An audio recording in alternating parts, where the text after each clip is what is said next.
Welcome to the RadioU Podcast. Coming up, you'll never have to change your toilet paper roll again. Also, is it possible for the WWE to get even more fake? All that and more on the way next. Breaking news from Paris. Breaking and entering news, I guess you could say. 8772 RadioU. Yesterday, a wild heist took place at none other than the Louvre, possibly the most famous museum in the world. Yeah, I would say so. Possibly the most visited museum in the world. And in broad daylight, a crew used a basket lift, a cherry picker, to steal the French crown jewels through a window. Oh my goodness. Yeah. What? How do you get away with that? How does this happen? Yeah. This is definitely, okay, first of all, obviously we're not supporting crime. No. But to be able to rob the Louvre at all is impressive, right? Like that's it's high security. It's hard to do. You would think it would be high security, but after reading this article, it sounds like security is a big problem here. And now it's making sense to me because I'm sorry, but a basket lift is not exactly inconspicuous. You know, no, but people would notice that. It's so obvious that, as in like, they probably just backed this thing up. They were dressed in like construction attire, hard hats and everything.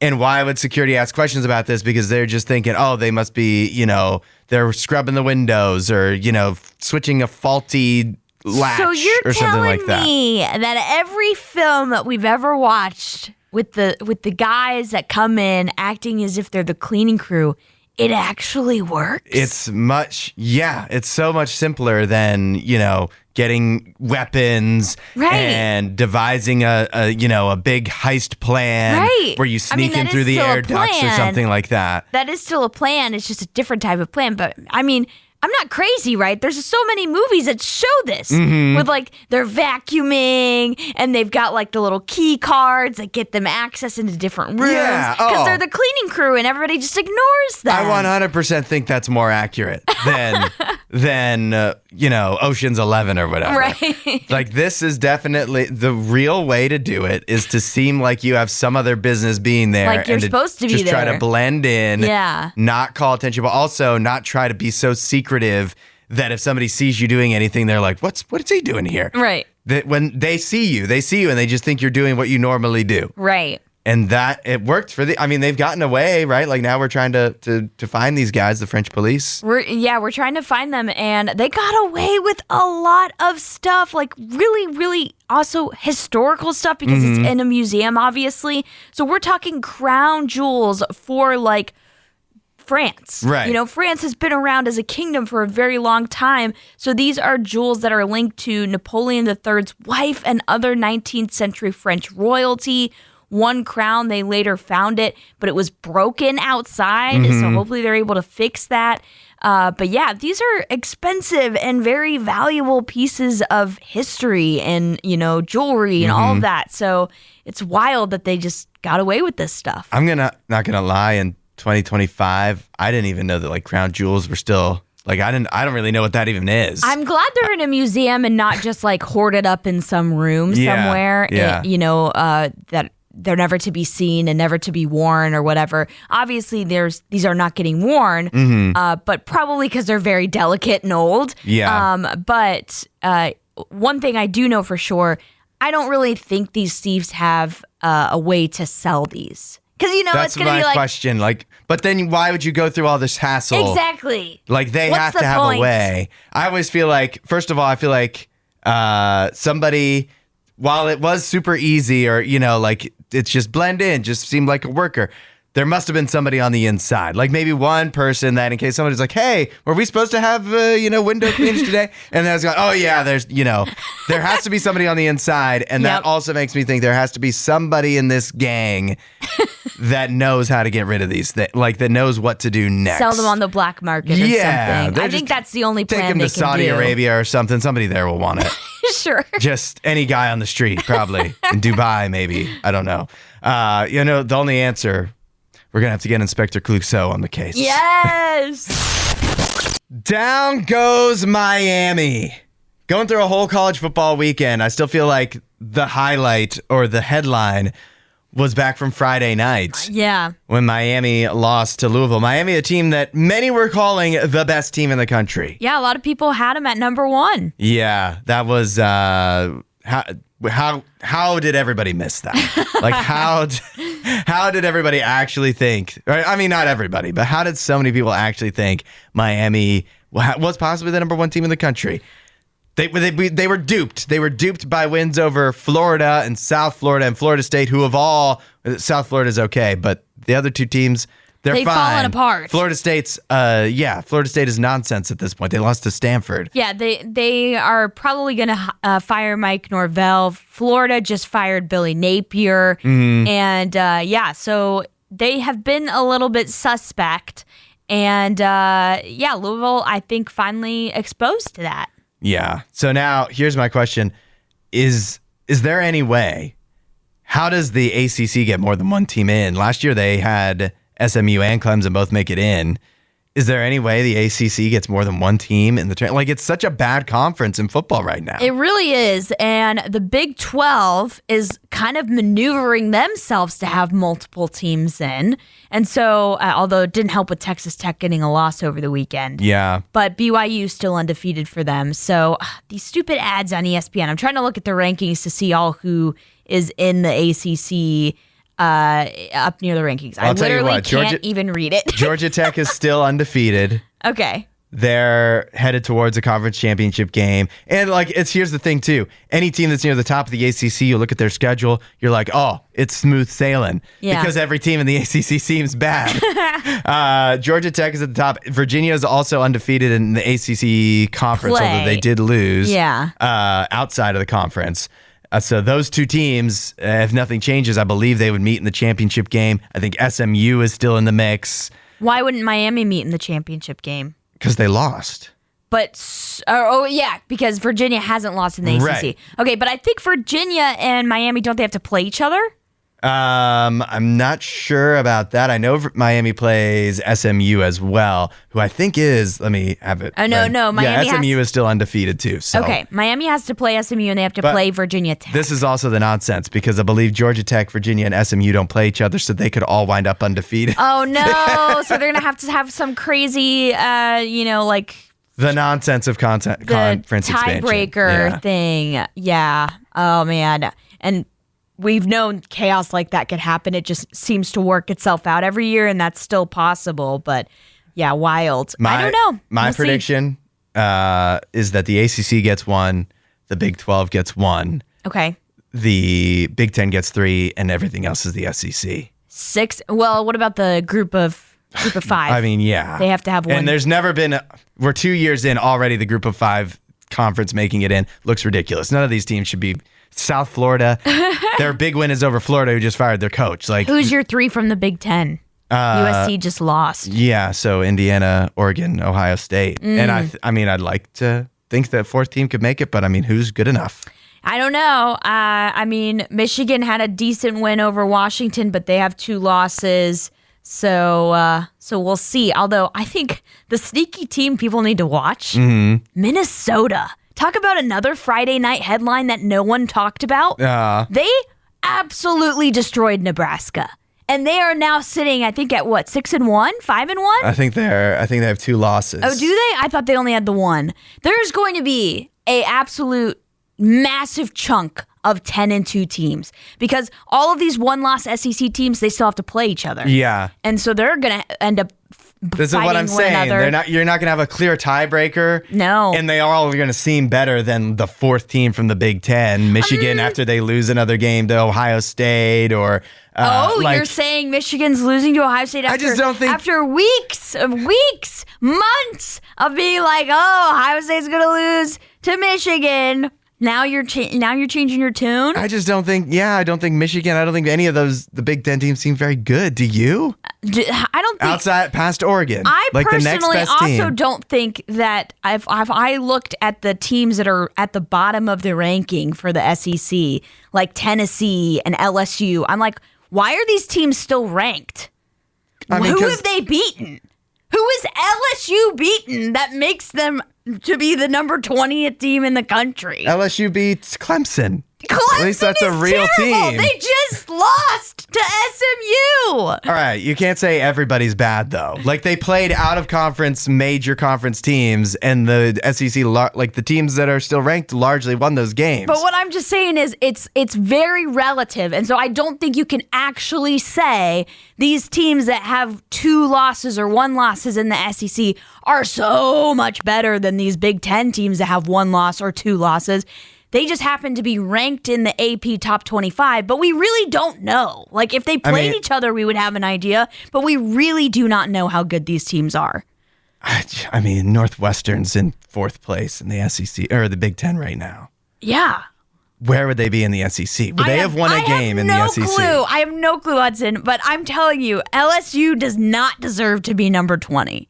No, but number 20 doesn't make it into the playoffs. So. Yeah, but who have they beaten to even still be ranked? They should be out of the ranking. And we're placed with who? I don't know. Northwestern? There's other teams that are receiving votes that you could put in there. I'm telling you, after you get past, like, this is why the expanded playoff 2 is just nonsense. It's folly. No, it's not. It is. There's going to be 6 teams in it that don't belong. That's what happens in the NFL every year. And so it's a good thing because you have more of a chance of getting the best teams in.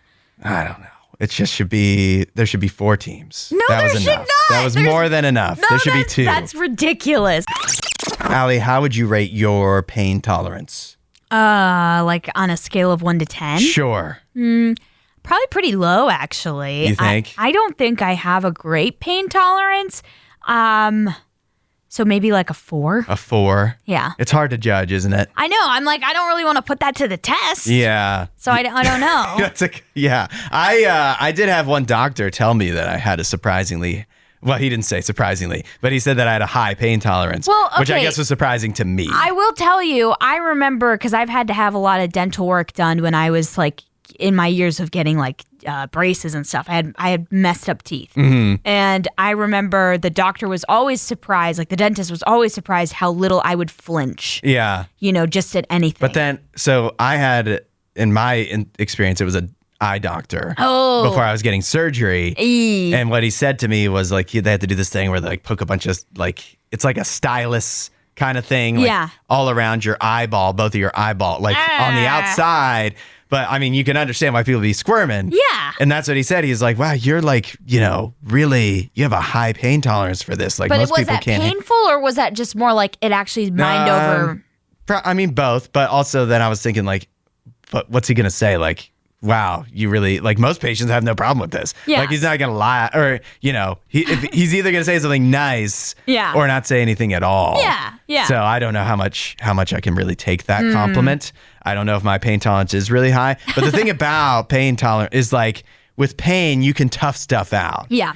But there's a difference, or I think of in sports, like there's some injuries where it's like you get bruised ribs.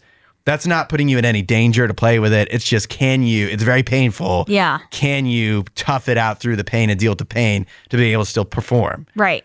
There's other injuries where literally you just aren't able to function, like if you tear your Achilles, or other injuries that you can tough it out through the pain, but you're risking injuring yourself to the point where you aren't going to be able to function. Right. In other words, like conditions, like actually injuries. Right. And I think many of it, like this is true kind of emotionally in life too. You can have toughness. You can deal with pain. There are things in life that can cause you pain and you can tough those out on your own. But if you have a condition, you need help for that. Yeah. And each of us, sometimes pain is caused by conditions, but we have conditions that are not things that you can just tough it out. They're things that are going to persist and stay there and very likely get worse if they're not treated, if they're not dealt with. And that is what God is there to do. Because none of us, for the pain, we can probably make it through without God. Like, oh, you go through a breakup, you can probably make it through. But the conditions, the things that stick with you, the stuff that's with you from when you were a kid or whatever, like that stuff that's just stuck with you there, that doesn't go away. That needs to be treated. And that is what Jesus is there to help with. Yeah. Well, like, what did we both talk about at the beginning of this segment with pain tolerance? We talked about doctors. Yeah. Doctors are important because there's a difference between being hurt and being injured. Mm-hmm. And so, yeah, God is kind of like a doctor in our lives, you know? When we're going through something super duper difficult that we've had to struggle with for years, there's really no point for us to struggle with that for so long, but yet we do. But yeah, God can be like a doctor in that situation and help you find a solution because, you know, you don't actually have to live with that pain anymore. Well, yeah, what you may find is that a lot of the pain that you're tough enough and you're able to tough it out even though it's inconvenient, a lot of that is caused by something that actually can't be treated. Yeah, it's treatable. Yeah, and that's what Jesus is there to do. Treat those conditions. Yeah. Start asking for that help. Say, hey, Jesus, I'm ready for that. There's pain that I don't want to have to tough it out anymore. I want you to treat these conditions. He'll do it with you. If you want to know more, RadioU.com/free gift. We don't play ads here on Radio U. Not one, not 100, not ever. We don't do any ads, and we never have. And, you know, this is one of those times where I really am thankful that we don't, because you just see how the scourge of ads, what it can do. So bad. I was listening to a podcast on YouTube. Mistake. Don't do it. Yeah. There was so many ads, like literally after every 5 minutes, it was an ad. The worst is when like at least on TV, the ads are like scheduled in, or on the other radio stations. It's still planned. Obnoxious, it's annoying, but it doesn't just blast in the middle of something. Yeah. YouTube, it does that. They're like, a lot of radio stations, this is the wrong thing to do, but they'll be like, all right, we'll be back after a quick break. Or on TV, they do that all the time. It's like, all right, changing the channel. Yeah, thank you for giving me a heads up to not stop and watch this toilet paper commercial. But here's what's happened. Another problem with commercials. On the ESPN app, Car Seat Tim sent this in to us. All right. A listener. He sent it to mornings@radiou.com. On the ESPN app, people have been complaining. People have noticed that the ad breaks or the ads scheduled if you're watching a live event on the ESPN app don't always line up, aren't the exact same length as an ad break on the actual broadcast. Okay. And so what will happen is you'll have your game it'll go to an ad, and then it has to play all of the ads that were scheduled for that time in the app. And so you wind up getting behind the live action. Or I guess the alternative would be it would like cut off part of the live action too.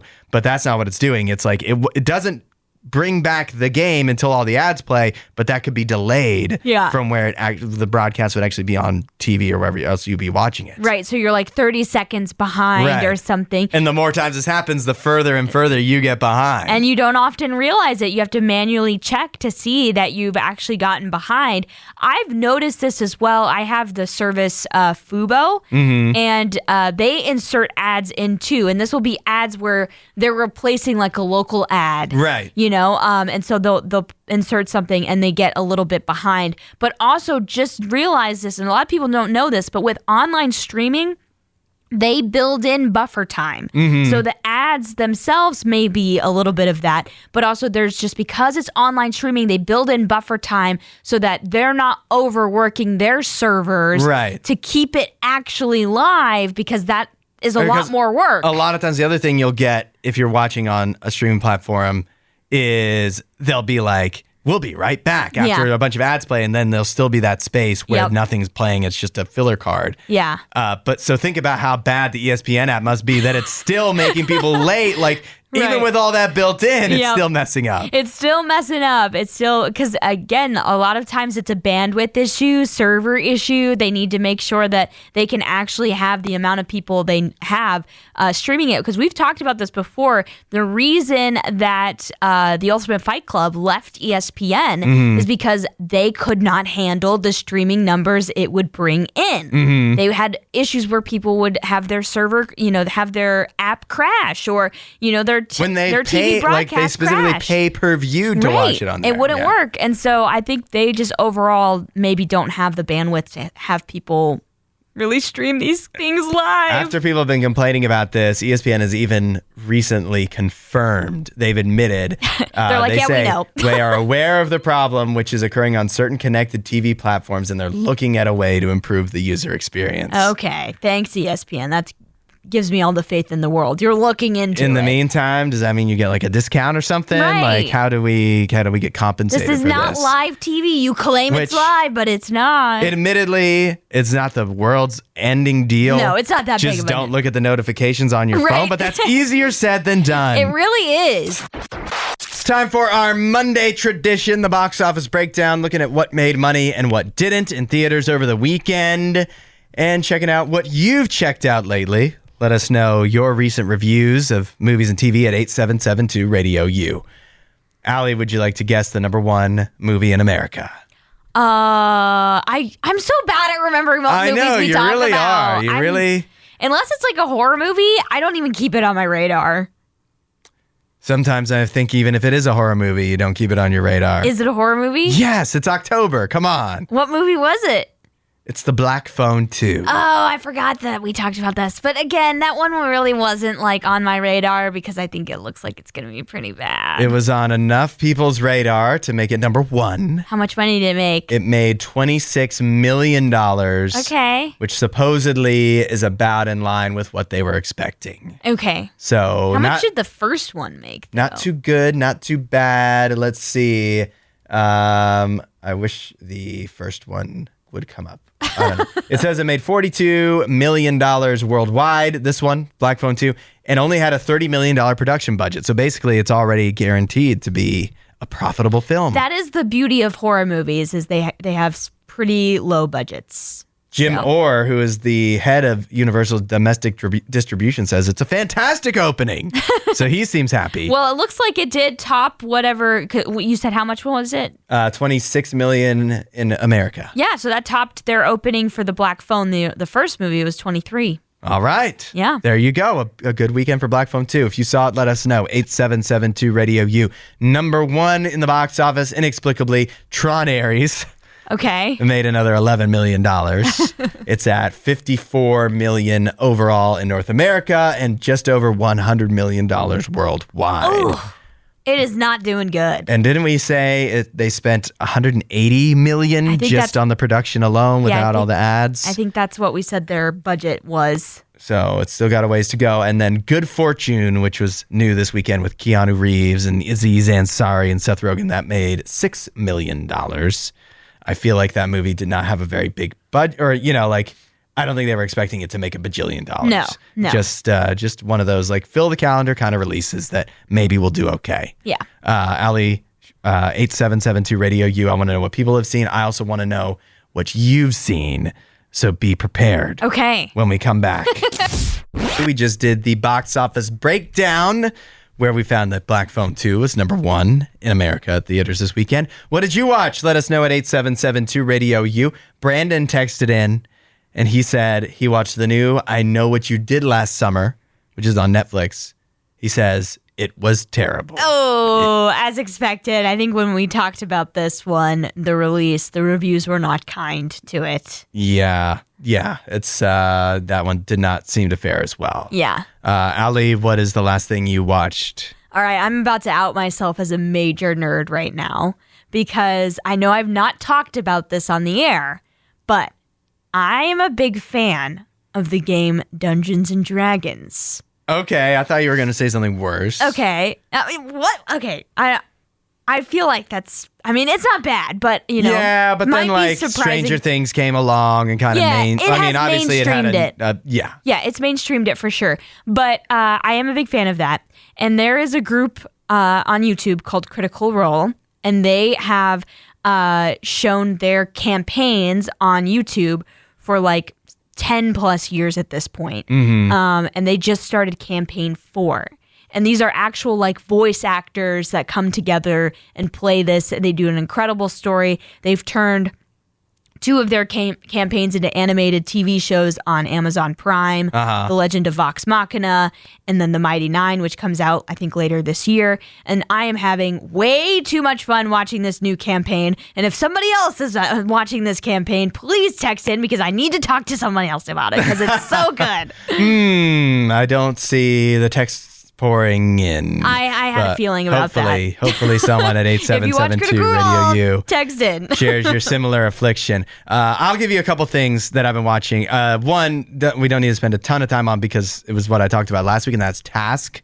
Oh, yes. Which just the finale aired last night. I have not seen the finale, but you think about it, I started watching it basically just over a week ago. Yes, it's only 6 episodes, but the fact that I churned through all of that to be able to... That's impressive. Yeah, that shows you how good it is. Yeah. 'Cause I don't do that for most shows. So I'll give you your choice of what would you rather hear me talk about. The Chair Company, which is the new show. Oh, yeah. The new HBO show Tim with Tim Robinson. Robinson. Or, which I watched the first episode and I think the second one was last night. I haven't seen yet. Or The Blob, the movie from the 1950s starring Steve McQueen. Okay, well, I've heard a lot about that movie. Yeah, Let's. classic. I kind of want to know what the Chair Company is about. I mean, if you've ever seen anything Tim Robinson, it's so, I really feel like he is the best comedian we have right now. Okay. Like, at least for shows, like nobody else does it. And it's so funny, I was saying, because like it just fits in. Like, it starts off as like he's a normal office guy, and then it gets weird. Yeah. Not weird to the point of like unbelievable or whatever, just like outside of the realm of normality, but it's just things progressively kind of get weirder and he reacts to them weirdly. Yeah. But it's funny because you know how it's going to go in a way. Like, the formula of the Tim Robinson comedy at this point. Does it follow the same formula? It does. Okay. But how the formula and yet it's still unexpected.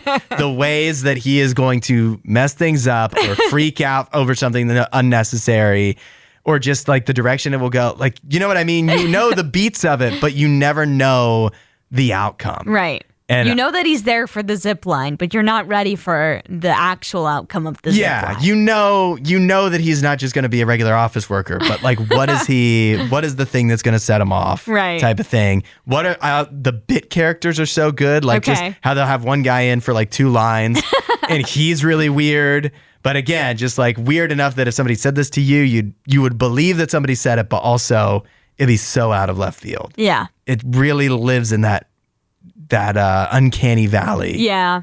So anyways, the first episode is really good. I can't wait to watch the second episode. All right. Anything Tim Robinson. I don't know what he could do that I wouldn't be in on. Let us know what you've watched recently. 8772 Radio U. We've got more criminal masterminds on the loose. Of course, the headliner right now is the thieves that stole the crown jewels from the Louvre. Mm-hmm. But not to be forgotten are the 3 individuals that are on the loose after stealing 200 stuffed animals from Playland Park in Westchester County in New York, Long Island. Oh, wow. Yeah. 200? They stole over 200 stuffed animals? Yeah. And here's the thing too. These 3 guys, they have been, like, we see their faces. We just we have their faces on camera. We don't know who these people are yet. Uh-huh. They stole these stuffed animals on September 23rd. Okay. Whoa. So they've been on the loose for a month. Yeah. After this stuffed animal heist. And this wasn't just a like simple thing that they did either. Like, you think stealing stuffed animals, how hard could it be? Well, they had to get a boat to get to this. They had to like use their boat to sail to where this Playland Park was. Oh my goodness. Yeah, they didn't just like wander in the middle of the night. Like, How has the boat not been identified yet? Yeah. I don't know. And this was premeditated because they had garbage bags ready to go for the stuffed animals. They also attempted to take a photo booth over a fence, but that did not work out. A photo booth over a fence? Yeah, that's not going to work. Stuffed animals and a photo booth. They arrived at this Playland Park in a small boat, climbed a fence to get in, stole their 200 stuffed animals and garbage bags, and got out. And we're still looking for these guys a month later. Apparently, they also, for some reason, ripped out the fiber optic cables that supply phone and internet services to the park.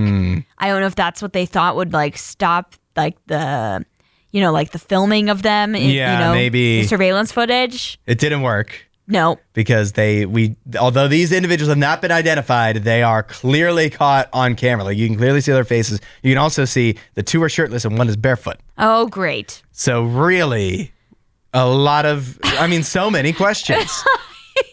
Yeah, I mean, can we really consider it premeditated? Because, like, yeah, they had a boat and they had trash bags, but it also, like, with that type of getup, it makes it seem as if, maybe they planned this in 30 minutes. Maybe, or they just had a boat and trash bags and they're like, what should we do with this? Yeah. Like, we gotta I've had this boat for so long. It's about time we get some good use out of it. Yeah. What should we do? We should go steal 200 stuffed animals from Playland. Set sail for Playland Park.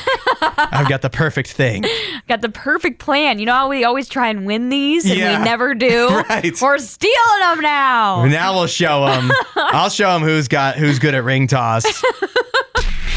I am so flummoxed right now.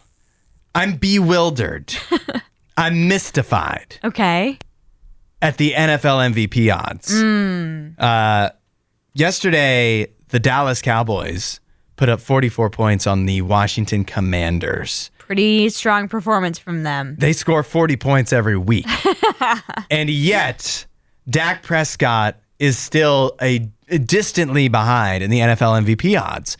Tell me why. Tell me why Jared Goff has better MVP odds than Dak Prescott. Yeah, I don't know. That doesn't make sense to me either. And I'm not a Cowboys fan. I'm a bit of a hater. I would prefer if Dak Prescott doesn't win the MVP because you know how Nene is going to be if he does. Insufferable. Yeah, even more so than normal. But the idea that Dak, like, he should be the MVP right now, right? Am I wrong? I mean, I would agree with you that he certainly is the most valuable player on that Dallas Cowboys team. But that Dallas Cowboys team isn't exactly amazing. Yeah. They're still losing games. They've won a few. They've won, what, 3 games? They're 500. Yeah. They're 3-3-1. Yeah. Yeah, they had the one tie. And so I don't know. I just feel like it's tough with the MVP stuff with like a team that is a little more just so, because it's like at the end of the day, is he actually going out there and winning games for you? Sometimes, but not all the time. I think he's being forced to win games for them because their defense is not good. It hasn't been good. And so, yes, they lose games to the Panthers, but he's still putting up numbers in those games. So, I mean, he's trying. It's not his fault. Yeah, no, he absolutely is that team's MVP, but is he the NFL's MVP? I don't know. Yeah, I think he should be. It feels like he's just in consideration. He's being disregarded. Yeah, he should be more in consideration because honestly, overall performance, in my opinion, kind of down in the NFL. Mm-hmm. Like, there's not been a dominant There's team. not a dominant team right now. Yeah. What is your takeaway from the NFL weekend? I mean, obviously, I love seeing my Browns win. As I said, loved seeing them stomp on somebody, even if it was the Dolphins. I was really shocked by how badly the Jaguars played against the Rams. Yeah. And I guess how good, in turn, the Rams played. That was a big surprise. We both picked the Jaguars in that game. I think Kansas City's going to be fine. Mm-hmm. They, shut out. Yeah, we're talking how there's not Raiders. A dominant team, but now that the Chiefs have Rashee Rice back, who had a great game yesterday. I did love well, I don't know about love.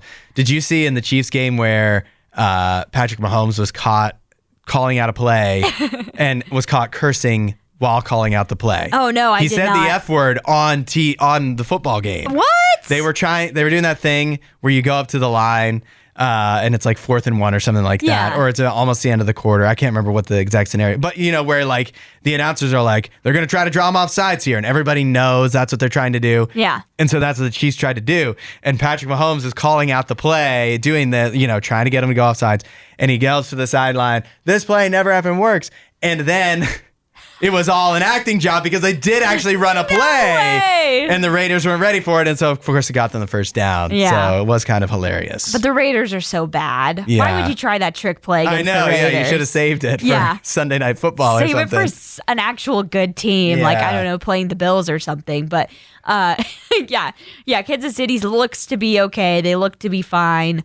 So yeah, I don't know. It's an interesting time right now. The Eagles, they've got a decent win against the Vikings. But I don't know. It's a little bit of a lot of teams all clustered together right now in the NFL. I think there's still like kind of a clear top tier of about like 6 teams that like legitimately could win the Super Bowl. Sure. I also think there's like 10 teams that are as far as NFL standards go, just absolute garbage. Yeah. Like the Dolphins. Yeah. The Jets they should be relegated. Right. We should create another football league for the Jets to play in. Aw. Actually, we should just stop them from playing. Oh, no. If you're trying to beat your phone addiction, I may have the answer. 8772 Radio U. A 6-pound phone case. I think this actually is kind of genius. We have a man who posted about doing this about a week or two ago, and it's already racked up on Instagram over 280,000 likes. What this guy was trying to do was trying to break his phone addiction. He started with the idea of duct taping a dumbbell to his phone, like a free weight. Yeah. That was about 5 pounds. He said that blocked the camera of the phone and was easily detachable, so it wasn't as effective. So then his next step was, let me just make something that's actually intended for my phone that weighs 6 pounds. Yeah. And so he 3D printed this thing. It took him a couple months to figure it all out. But he 3D printed a 6-pound phone case that makes his phone look like one of those big brick phones from the 80s. It really does. And he says, where's the antenna? in using this for 2 to 3 months, he's cut down his screen time by 3 hours a day. Wow. Yeah. Honestly, that's impressive. To cut it down by that amount? Yeah. That's impressive. That it really works. And I love his thinking about this too, because the idea is a 6-pound phone case is it makes your phone too heavy for you to hold it and scroll. Yeah. And because it's so heavy, even if you could fit it in your pocket, it's very inconvenient for you to take with you. Yep. On a walk or whatever. Yep. And so you're much more likely to just leave it around any old where instead of bringing it with you literally everywhere. Right. And this guy says, your phone should be approached more like your laptop or your camera, not something that you instinctively pick up and look at for hours at a time. Or take with you everywhere you go. Right. You need your phone with you in case of emergencies, in case somebody's trying to contact you, all of that. But it shouldn't be going with you into the bathroom. You know what I mean? Should we be taking it in there? I don't know. What else am I going to be doing in there that's more important? Do you want people surveilling you in the bathroom?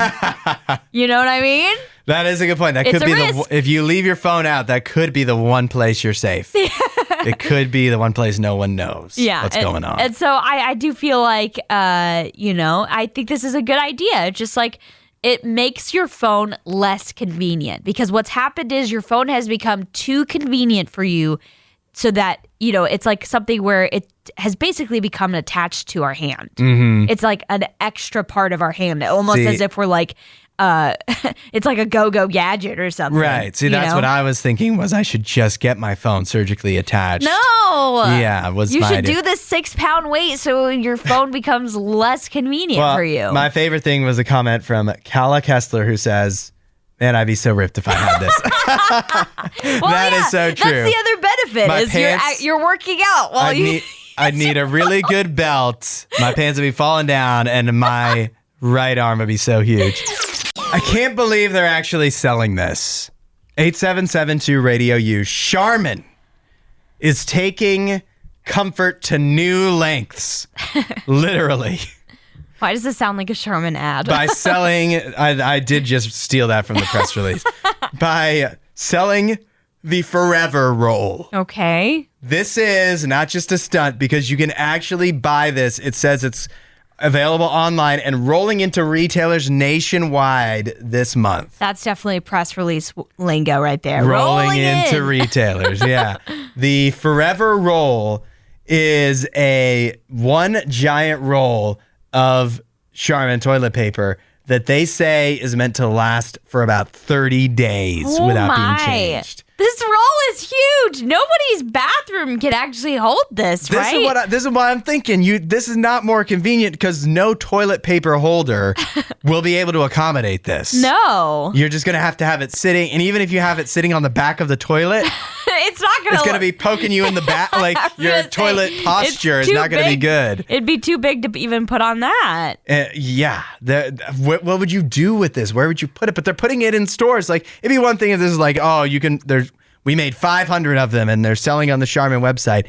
They're putting these out in stores. Oh, apparently there is a starter kit that they want you to buy that comes with 2 of these 12-inch rolls and a stainless steel roll holder to accommodate the oversized roll. So they already know it's not going to fit in your regular bathroom toilet holder. Makes sense. But you want me to buy an entirely new kit toilet paper holder? Why would I buy a kit, Charmin? Is it that inconvenient to just have to get a new roll? Apparently, does it happen that often? According to a survey by Charmin, they said 79% of people say keeping toilet paper stocked is a top priority.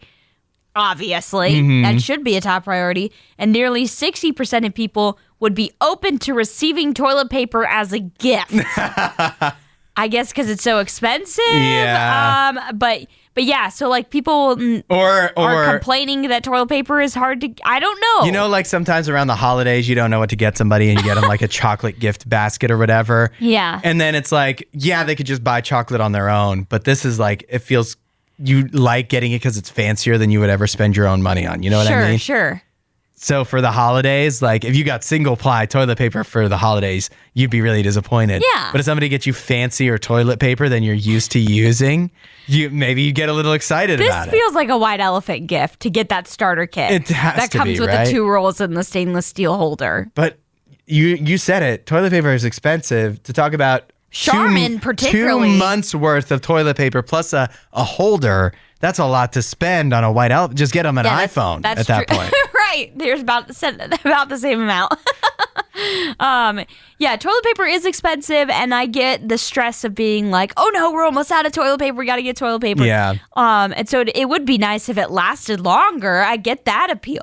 But I just don't know if this is the answer. I do. I understand if you're just used to using the one big roll, it would be a lot easier for you to mentally plan, like, okay, I need to remember to get toilet paper because when it's at this point, giant roll is almost out. Yeah. Where like if you just do what everybody does and have the smaller rolls, maybe you think if the backup rolls aren't visible, then you're just like, oh, I probably have more in the cupboard or whatever. And then you realize you don't, and you need to, and it's an emergency. I can see that coming up. That is the one problem this could solve, I suppose. Sure. But it feels a little ridiculous. It does. I've got bad news. Kids, you might want to cover your ears for this one, but wrestling is fake. 8772 Radio U.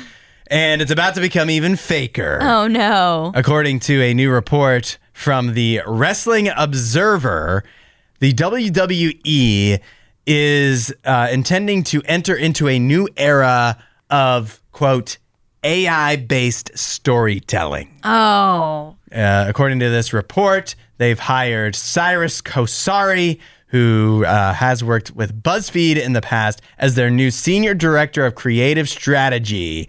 And according to Triple H himself, who is the chief creative for the WWE, he called him someone who would lead the company into an inevitable transition into AI-based storytelling. Okay. I mean, here's the thing. If you ever believed that WWE storytelling was some type of great thing, I'm sorry it wasn't. I'm sorry. If you're a WWE fan, it's fine. It's fine. But, you know, the storytelling was never particularly great. The acting was never particularly great. As far as, like, acting when they're talking to one another. When they're actually, like, fake wrestling, that acting part is good. Because for the most part, it does look pretty convincing. And they are true athletes. But yeah, the storytelling has never been a great strength of the WWE. So I don't really think that the AI part is actually going to make it much different. You think you're not going to be able to tell? I don't know if you won't be able to tell, but what I mean is just like the acting is not great as far as, again, the voice, them talking to one another. And so, you know, you're not getting much people aren't rising above the script already. And so they're not elevating the material. Yeah, and so if you make it AI, I don't know how much worse it's going to be. Like, it'll be probably a little worse, Yeah. but yeah. It'll probably be more, I'm going to guess, chaotic. Okay. If I had to guess. And depending if they use ChatGPT, more erotic now, apparently. Oh, what? But you didn't see about that? No, I did not. Oh, that's another conversation for another time. Okay, yes, it is. But chaotic is a favorite word of ChatGPT. Yeah. You know, it'll just be a little more. I feel like we talk about this all the time. ChatGPT tries too hard, and the WWE also kind of tries too hard. And so, like, it'll be perfect pairing, kind of. It does kind of almost seem like a match made in heaven. Yeah, I'm sorry. I really don't want to dog on people that love the WWE. I know people do, but I don't really get it. I don't. I think they have had some iconic characters and iconic absolutely. storylines. When I was a kid, I loved The Undertaker. Yeah. I absolutely did. Triple H was great. But they've spread themselves very thin. There's Yeah. a lot of WWE, like just all kinds of wrestling storylines, and it's hard to keeping that fresh. I mean, I have not Which is watched why they it need in AI to help them out. Right. Yeah. I haven't watched it in probably like 15 years, so I have no idea what the new storylines are. Maybe it's gotten way better. Maybe. Yeah. You tell me. Tell me, has it gotten better? Am I missing out? Like, I don't know. I don't think I am. 8772 Radio U. Let Allie know your thoughts. Thanks for listening to the RadioU Podcast. Don't forget to rate and review the show.